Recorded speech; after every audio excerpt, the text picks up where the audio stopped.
Welcome to Manager Tools. Today's topic, how to manage an arrogant producer. What do you do when one of your top performers is also a lousy team player? Or put differently, what do you do when one of the most irritating people on your team is responsible for lots of your team's success? Well, whether you see it as a producer who's a jerk or a jerk who produces, the approach is the same. And today, that's what we're going to talk about. Here we go.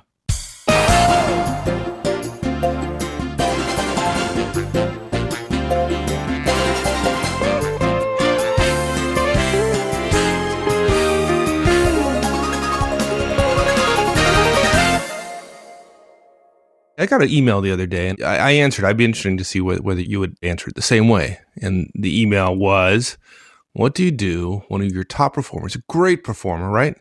Great salesperson or a great technical person, great programmer, whatever. They're great. Great. Except right. They're a lousy team player, and they're killing the team, right? You know, it's right. Somebody who produces lots of value, but is just one of the most irritating people you know, and unfortunately, they happen to be on your team. Yeah. You know, we get this question a lot, and frankly, I think people are surprised by the answer because it's counter to what the standard behavior is, at least in terms of if you're an alien watching managers behave. And it seems to get a lot of press, this idea of top performers who are, I don't know, different or unusual or arrogant. You know, the cast is called the arrogant producer, not because we're talking about a TV or movie producer, but rather somebody who produces good work. I'm going to cut right to the end and then I'll go back. And the answer is, look, if you've got a top performer who continues to be destructive to your team, you work with them and then ultimately you fire them. Okay. Now, don't everybody jump jump off a cliff and say, oh my gosh, what are we talking about here? What we're saying is, the common wisdom of managers saying, oh, I've got to figure out a way to keep this person. Yeah, that's true. But that does not eliminate the possibility you're going to have to fire them. And the simple fact is you talk to any senior person and they will tell you the same thing in their career. Every single time they waited and felt like they shouldn't do it because the performance was so great, they regretted it. And every single time they took the person through a process and then fired them, everything was better afterwards. So there's not a lot of evidence of this out there except among top managers and top executives. But the fact is you end up firing these people. Now, the answer is not fire them right away, right? Because in the beginning, do we want them on our team? Yeah, for now, they're producing. And look, in the future, we want them on our team if they change their behavior. We give them lots of feedback, positive and negative, about both sets of behavior. And that's where so many managers go wrong. And that's sort of the core of this cast. But look, if they don't change their stripes about working with others, if they don't respect the team and work to build the team rather than destroy the team, what do we do then? Well, we fire them. Okay, so we don't want to fire them. Obviously, they're one of our best producers. So what do we do in the hopes, knowing that we may get there, but what do we do in the hopes of getting them to change their behavior? Yeah, so 7 steps to go through, and I'll give a little bit of an expanded outline for those people who love the idea of, okay, I just want you to tell me what to do, and I don't really care about all the background and the whys, right? So the first thing you do is you always give top performers positive feedback for performance. You don't stop giving a top performer positive feedback for what he or she is doing simply because they're also doing bad things. They're doing good things and bad things. So we give them that positive feedback. We continue to give positive feedback even as they destroy our team. Okay. Number 2, we also give feedback on their team destructive behaviors. We give both. We give negative feedback when somebody does something that tears down the team. At Manager Tools, we believe that you're responsible both for performing and for supporting the organization, which in this case is the manager's organization. Okay. Now, number 3, we'll just take a minute and say, these are not 2 approaches. This isn't 2 different approaches to things. These are not opposed to one another. It's one approach, and the approach is performance improvement. And there can be performance both in the short term, which is producing, and long term, which is building the team, as opposed to obviously the opposite of that, which is destroying the team. So number 4, just because the negative continues, if in fact after 3, 4, 5 months you haven't gotten a change in behavior, you don't stop giving positive. You can give positive right up until the day before you fire somebody. You can. Those things are not incompatible. Number 5, if you in fact are dealing with something happening together, both positive and negative at the same time. You give just the positive by itself, or if you must, you give positive before the negative, okay? In the event that they tactically occur together. Number 6, you've totally got to keep your boss informed, because all too often bosses don't see that the team destructive behavior, or they understand that the person's difficult, but everybody's bought into this idea that difficult people are, that only top producers are by definition somehow difficult. And the fact is that's just not so. There are plenty of top performers who are great at building the team. Okay.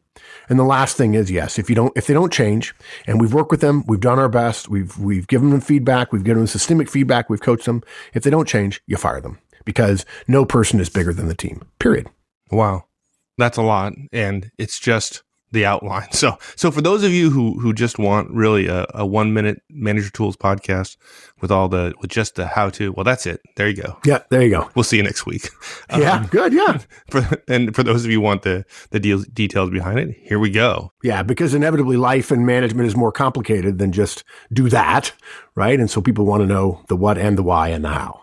Right. Okay. So your first step, which is give top performers positive feedback for their positive performance. Yeah. Well, that makes sense, right? I mean, no one's going to argue with that. Yeah.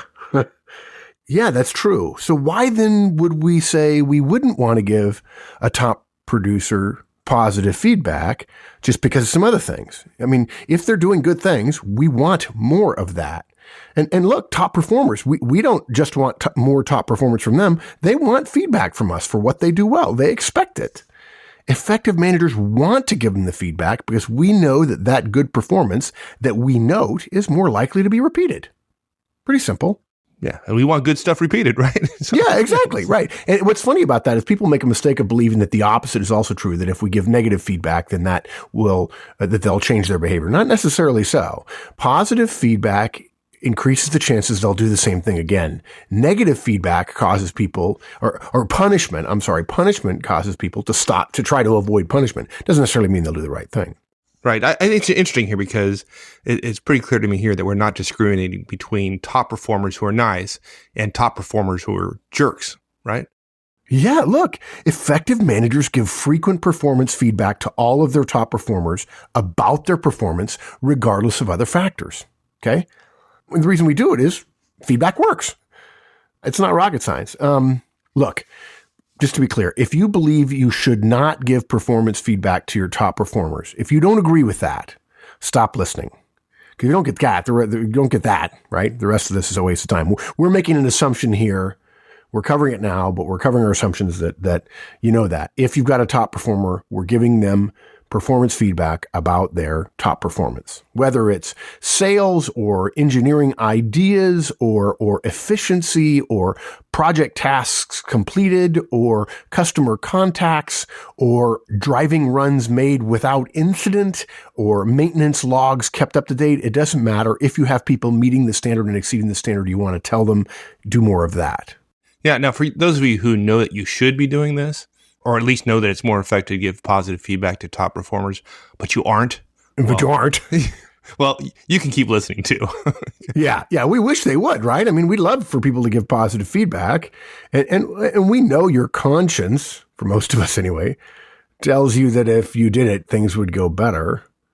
But even if you aren't, maybe hope this cast will help you start. So, and one of the point I want to mention, as we're covering a fundamental premise here, is that a brief aside, for those of you who are thinking, well, I don't praise my top performers too much because a lot of them want promotions and or money, and I can't or don't have those things to give them. And this comes up at the conferences, right? When you and I and Mike Swinson are role playing, and you guys always push back after I give positive feedback. Say, oh, can I have a raise?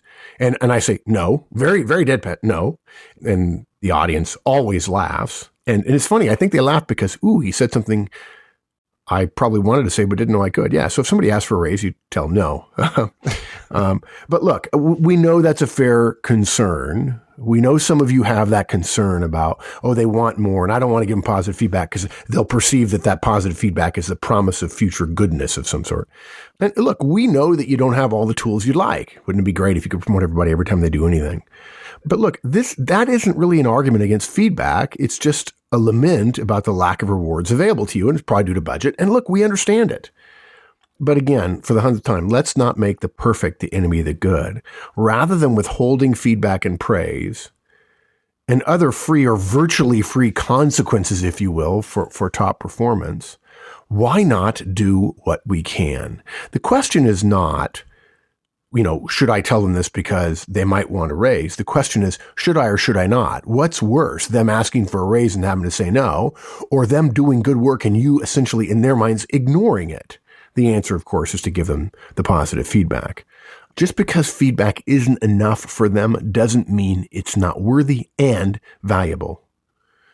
And if you think of it this way, if you choose not to praise or give feedback to them and they leave, when your boss asks you whether or not you told your departing star how well he was doing, are you going to tell him no because you didn't think it was enough to keep him? Right? Right. And we certainly got to cast in that in the future as well. Yeah, absolutely. Okay, so we give him positive feedback about his great performance, and he's got a lot of it. So we're going to give him positive feedback about it. He's a jerk, but he's a top performer. So we tell him, hey, good job today. And here's what you did that was good. Okay, but he's a jerk. So what do we do then about the team transgressions? Certainly we give feedback about that as well then. Right. And let's be clear here. We've probably got two audiences, people who know about behavior and those who don't. So folks, for those of you who are longtime Manager Tools listeners, and we say the word jerk, we're using that as shorthand. We know that we wouldn't give feedback to someone and say, you're a jerk, but rather it's easy to know when we say jerk, we guess that the vast majority of you know what we mean in terms of people who are rude or disrespectful or are behaving inappropriately toward other team members and so on, arrogant and those kinds of things. We're going to capture all that in the word jerk, even though we wouldn't actually talk to them about being a jerk. We talk to them about the behavior they engaged in. Okay. Like we've done in the past, why don't we do a few examples, particularly around this issue of jerkness, that might make it clear what we're talking about in terms of behavior. All with the understanding that we are talking now. These examples we're going to go over. You're going to give me some example. I'm going to give you. I'll tell you what I would say. You tell me the situation. I'll tell you what I would say. Oh, okay. And we're using these examples, and in every case, we're talking to one of our top performers. That's what you're saying, right? Right. Exactly. Got it. Okay. Good. Okay. So let's say somebody is openly rude to somebody else. Yeah. Okay, I'll make something up. Hey, Bob, I've already asked him, hey, can I give you some feedback? And then I say, Bob, when you show up late and say to me later the project doesn't matter to you, it's rude. Okay. So the difference is the behavior is saying that the project doesn't matter after having been late. Showing up late and then saying actually why they were late, essentially. Right. And I got from that rudeness. Right. Okay. Yeah. All right. How about if I got somebody on my team member who allowed somebody else to fail by not supporting their work? Yeah, I hate that one. And then they sit quietly while the person just melts down in front of the team. Exactly. Yeah. So I'd say something like, hey, Terry, can you give me some feedback? Terry, when you don't admit that your missed deadline cost Bob to report red and get in trouble for it, it's unprofessional. It's unfair to Bob. Okay. How about somebody undermining somebody else's idea? Good or bad, doesn't matter. Yeah. Yeah. This one happens a lot less often than I think. I see it happen a lot when we're brainstorming because people don't know about brainstorming. But let's just give an example of brainstorming. I say, hey, Ron, can I give you some feedback? He says, sure. I say, hey, when we're brainstorming and when you say Lauren's idea won't work when we're brainstorming, it's not helpful. And frankly, it hurts Lauren's feelings. Okay.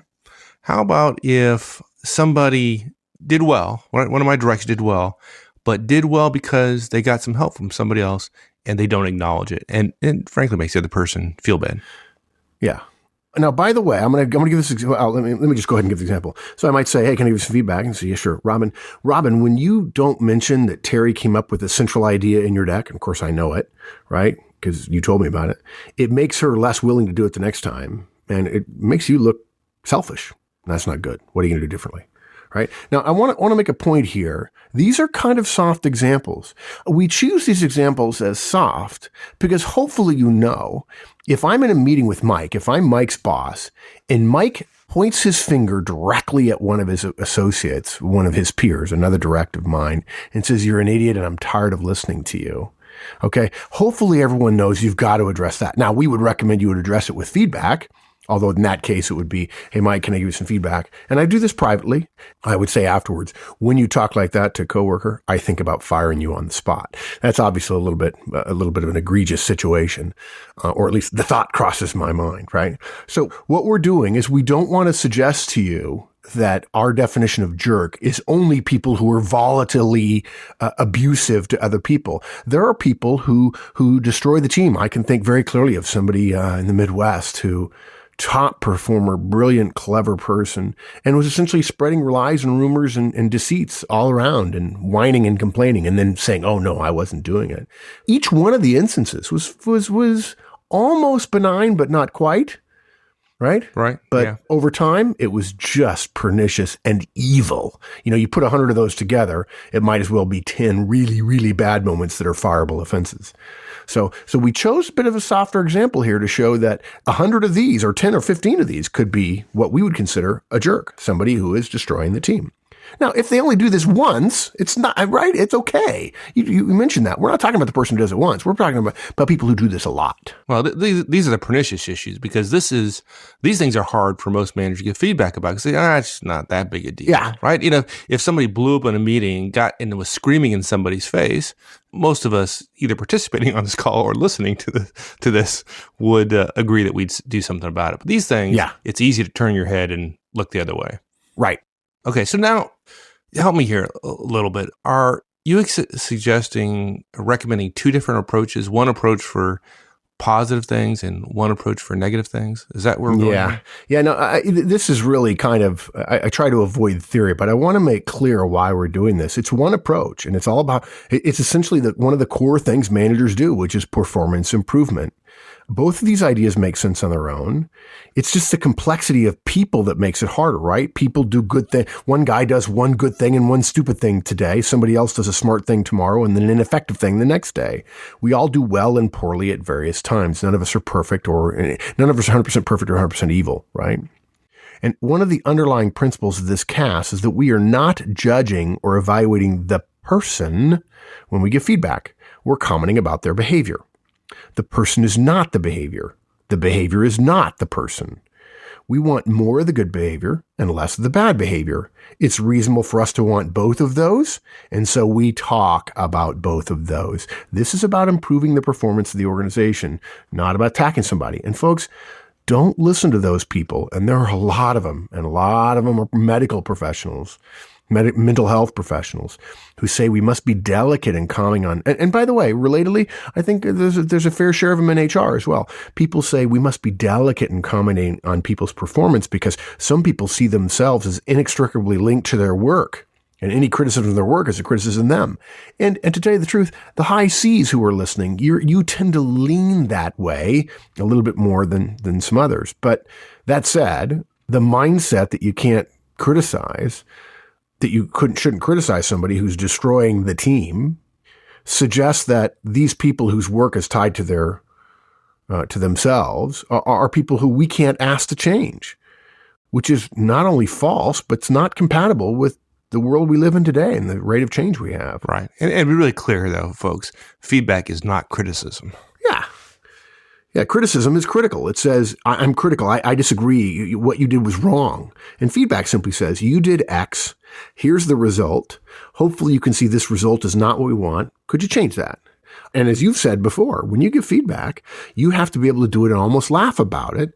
Otherwise, you may be having too strong a hammer. I've done that as well, too, because you and I are both high Ds, right? Yep. We're going to make the problem go away. And so we're sometimes a little bit harder than we need to be. Now, look, here's the other thing that people miss about this. As managers, we have obligations to address both the short and the long term. Most managers don't behave that way, but the fact is it's true, right? Great performance from a team member is short term. They met a goal, right? That goal 6 months from now is relatively unimportant to the number of goals we deal with every day. We want that. That's good. But tearing down the team is actually long term. There are consequences that are going to be felt for days, weeks, months, even years potentially. Right? If it's bad enough, you may not be able to hire other good people because they know, certainly not internally, if you've got a prima donna on your staff. Performance improvement is both short and long term. Performance, coupled with destructive team behaviors, is just performance, right? In other words, all they're doing is performing, but they're also destroying the team. So short term, they are positive, but long term, they're negative. And that doesn't last over time. That is a destructive way to go.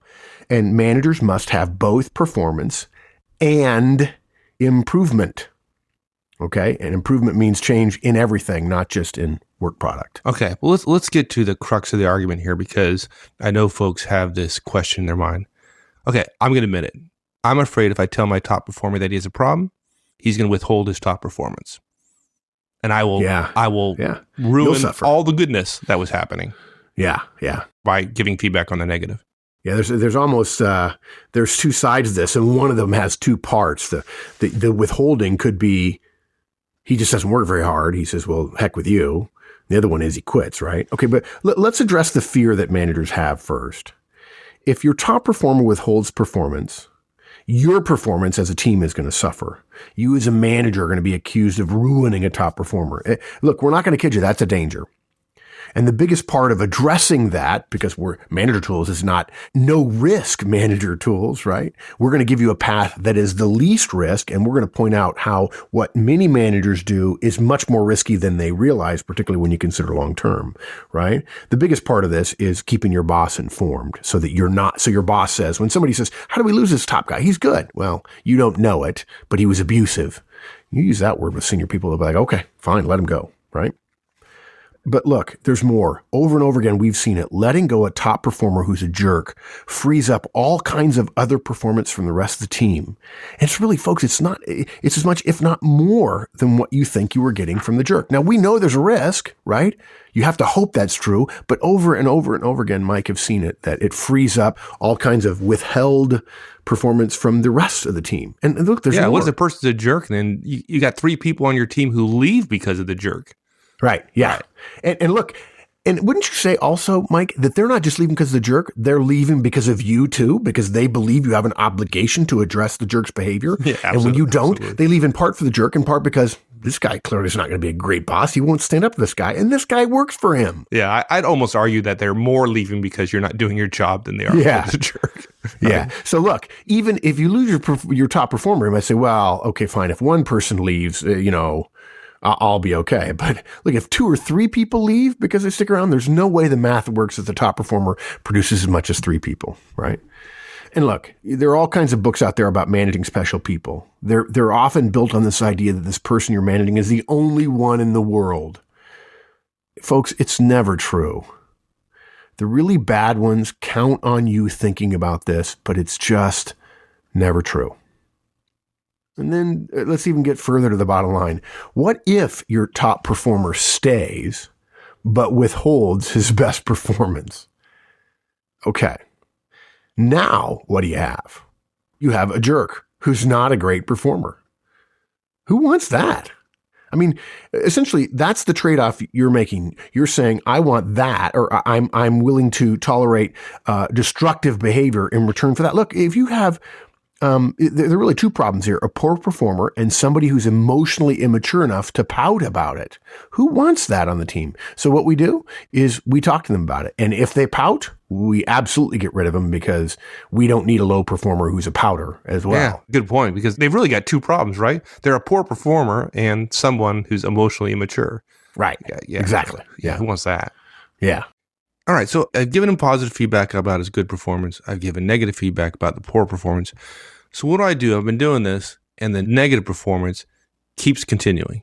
In other words, they're still a producer, but they really haven't changed the thing we want them to change.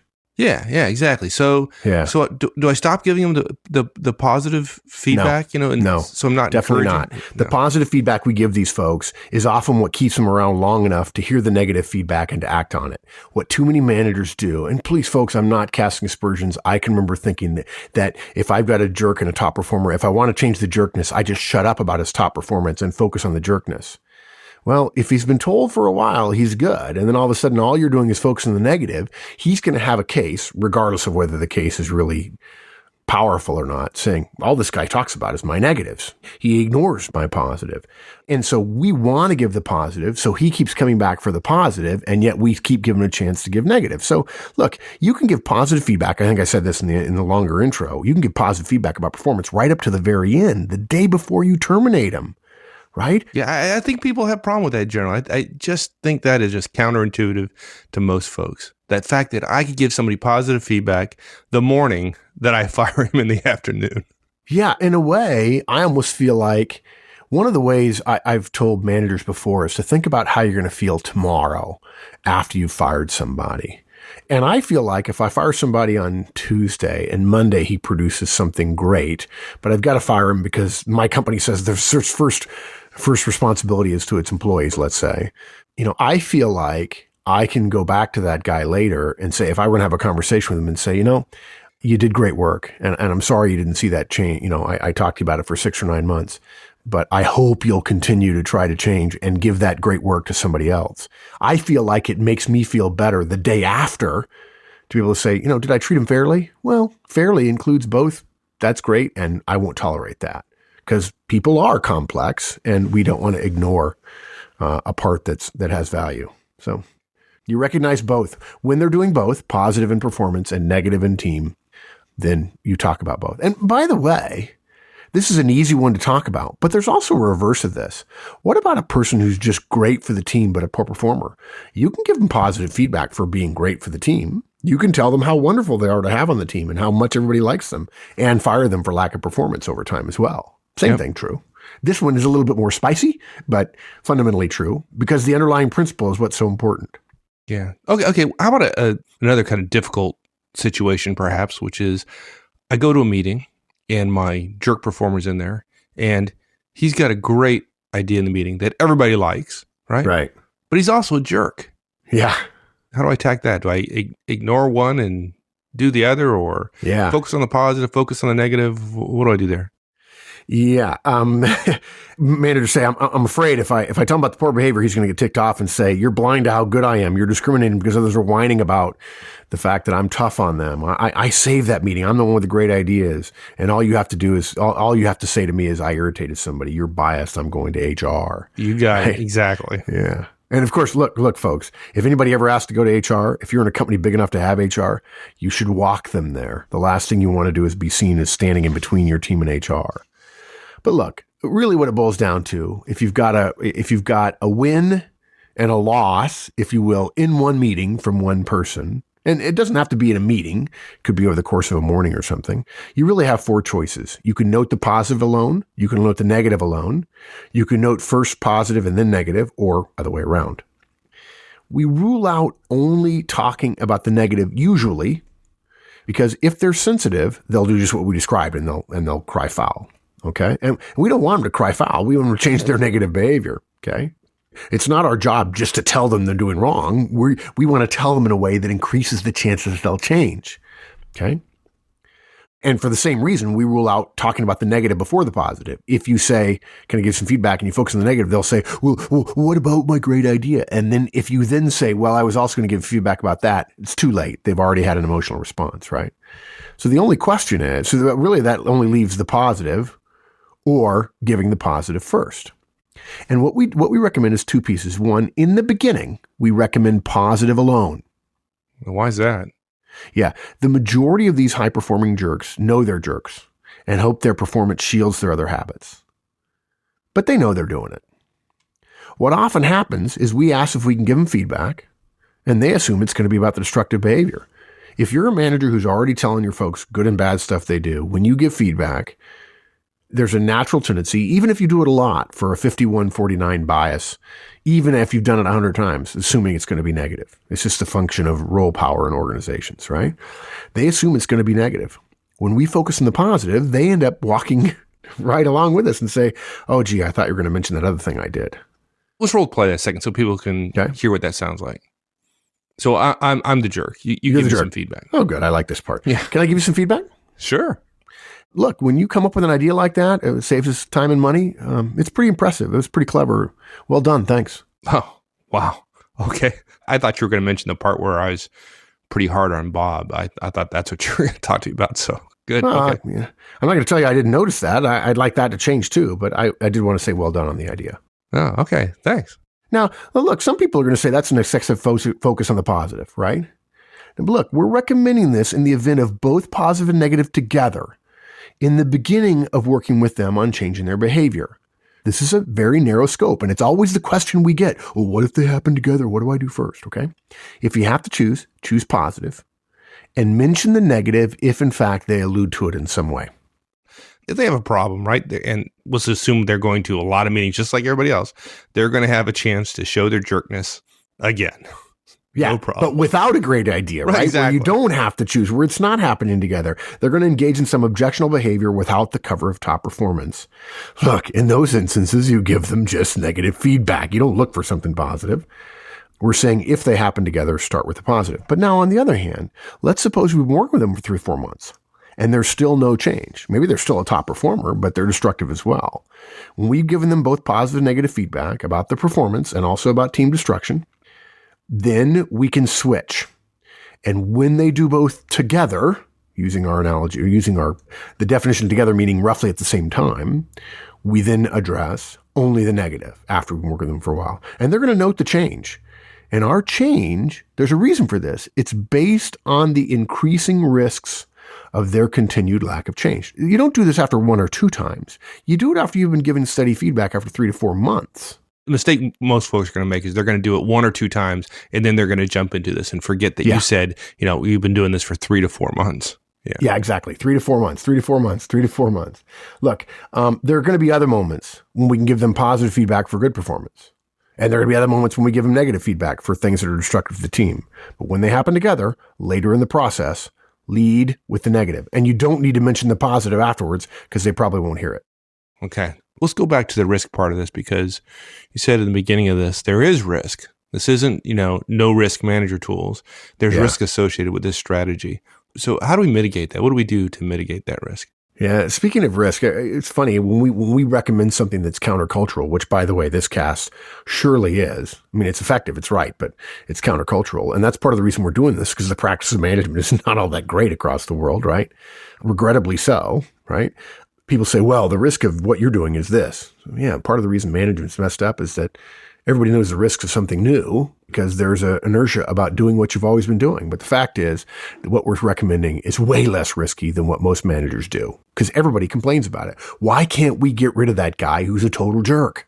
In fact, it's even worse than that. We can't even get rid of jerks who aren't top performers. Right. You want to eliminate risk of your career? Yeah. Develop a great team. And you can't develop a great team that performs well if you have jerks on it. So there you go. That's how if you have a great team, you produce great results, you can get away with a whole lot. Believe me. Yeah. Which of course is why we say the most important thing managers do is hire good people. Okay. So look, bosses, my manager probably only sees the performance component of somebody who works for me, because they don't interact with them that much. And a senior person tends to mute the negative team destructive behaviors of somebody a couple levels down when they're together. Okay. But look, after a month or so, with maybe you've given 5 or 10 bits of negative feedback about their ineffective behavior, it's time to let our boss know. And we recommend a brief face-to-face meeting. Okay. With some documentation, maybe an email in advance if your boss likes that, or I'll send you an email with the details of this so you've got it and documenting that we had this conversation. You talk about what you're doing. You recognize the good performance, mention those as well as the bad behavior where you addressed it. That good piece is important, because if you have somebody who's going to complain to your boss or HR or anyone else, they'll say you only focused on their negatives because that is what their emotional memories will recall, and probably no other manager has done it before, and that's why they're still a jerk. You need both. Okay. If it's another month down, continued lack of improvement from your direct means another monthly update to your boss. At some point, 3 or 4 months, expect to be asked about the likelihood of your problem performer changing. Okay. Ask for details about what you're doing. You don't need to teach your boss the feedback model if you don't want to. You can just say, I talked to him in this way about this particular situation. And also expect to be asked about the risk of loss due to termination. All right? Are we going to lose this guy? Well, I'm talking to him. I'm giving him negative feedback. I've been giving him systemic feedback now. I've told him if it doesn't change in the next month, we're going to go into formal, I'm going to write him up, and there's going to be formal counseling and all that kind of stuff. And we're talking about the discipline process in an organization, which is often how these things tend to end. And we have a cast called Late Stage Coaching, which addresses that in enormous, excruciating detail. Okay. And look, at the later phases, let's say it's 5 months down the road, be ready to be asked, how are you going to replace him? And what are you doing about it? Right? In other words, what steps are you taking to replace him? Right. Well, that's a pretty good sign, though, right? I mean, that's a tacit agreement that firing may be what's right to do here in this case. Yeah. Oh, absolutely. Yeah. Your boss is thinking ahead. Geez, this person may not be safe. Now, your boss may choose to get in the middle of it. You don't want your boss meeting with your direct, but your boss may give you guidance and you want to manage that relative to what you're already doing. But look, if you're going to do this and you know it could turn out badly after 4 or 5 months, you're thinking this could turn out badly. You better start thinking about hiring and you better execute the hiring really well. Good. Okay, so let's talk about our last step. And I'm always surprised that this surprises people because it does. And if somebody continues to be a great performer, they're they're the best, highest producing salesperson or the most technical and biggest producing programmer, but they continue to be a jerk to others on the team. And again, we don't give feedback on jerkness. We talk about behaviors, but just use shorthand here. They continue to do that, we're going to fire them. Yep. Top performers who are jerks need to be terminated if they don't change that destructive behavior, period. How long does it take generally?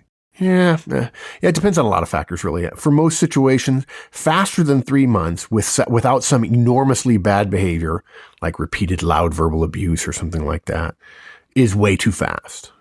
6 months is probably a good planning figure. Is 9 months too long? No, I wouldn't. I mean, look, I'll tell you what, if you work for me, I wouldn't mind waiting 9 months. Now, at 6 months, I'm going to say, look, we're 3 months away from you getting fired. I love you and I want you to stay and this behavior has to change. But if it doesn't change enough in 3 months, I'm going to fire you.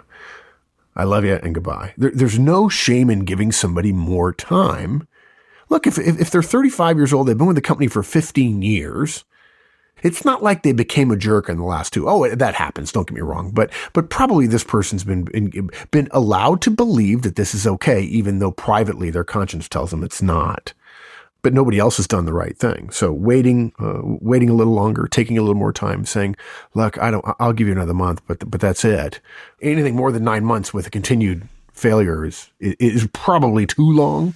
The reason we're saying 3, 6, and 9 is because most managers want it to be 1 month. Yeah. The rare ones that are willing to say, I got to terminate this person because he's a jerk, want it to be 1 month. And if they've been with the company a couple of years, 5 years, 10 years, something like that, 1 month is not long enough. In fact, it's egregious. 3 months is really too fast. And again, 6 months is probably in the ballpark. Yeah. And they're a good performer and they've been being rewarded for a long time despite their jerkness. So yeah. Yeah. And remember something. When you fire them, it's your fault.